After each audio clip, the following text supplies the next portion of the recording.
So far, we've armed you with the knowledge to create and edit slides like a pro. Let's take your PowerPoint skills to the next level by introducing sections.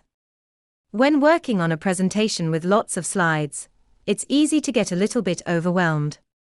Splitting your slides into meaningful groups by introducing sections is one of the easiest ways to keep your slide pack organized.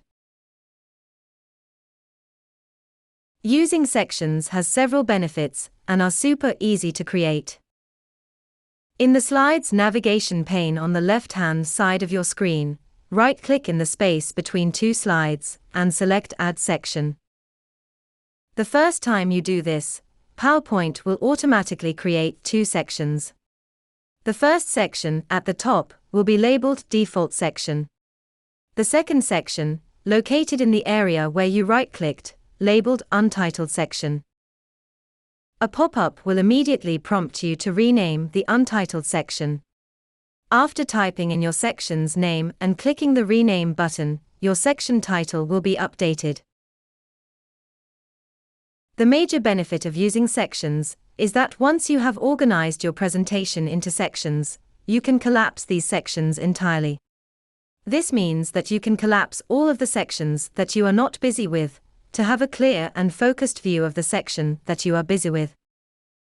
If you want to move sections around, simply click and drag a section into the new designated position.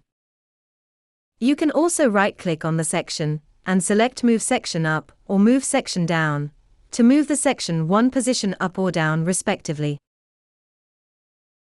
Sections also streamline collaboration projects. By organizing a presentation with sections, you can easily assign specific sections to one of your colleagues.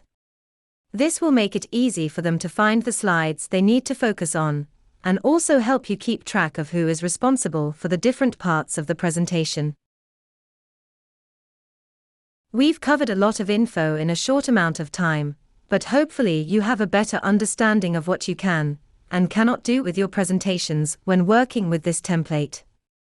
And don't worry if you didn't catch everything first time round. If you forgot how something works, simply rewatch the video.